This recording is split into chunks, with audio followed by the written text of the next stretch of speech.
кішкентай заколка тағып қойса да болады мына жерге, әдемілік үшін.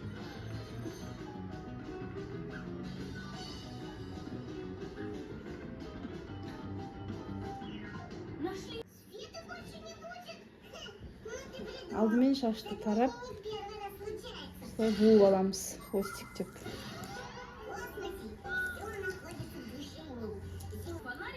Қалай жасағанымды өргенімді көрсетіп.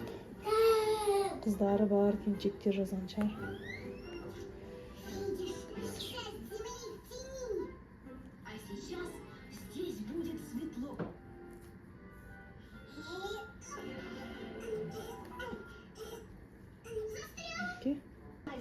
И осындай любой карандаш аламыз.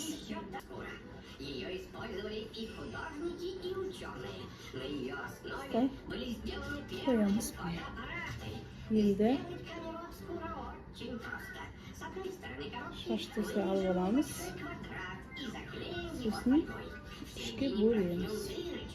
Үш өрім сияқты бір өткіземіз, бір өріп шығамыз. Сосын мына хвостиктен жаңа болған жерден осылай аз-аздан да алуға болады. Қалың қылып та алуға болады. Мен осындай қылып. Сонымен осылай алма безек өріп кете береміз.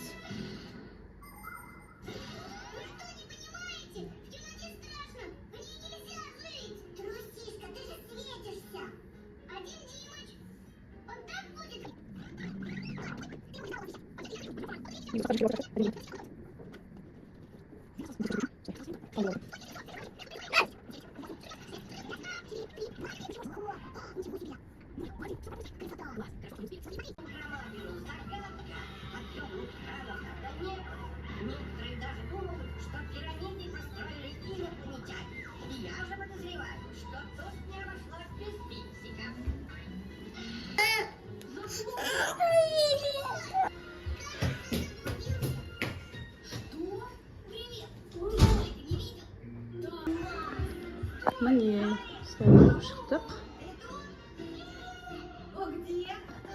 Енді жайлап жаңағы қарындашымызды аламыз.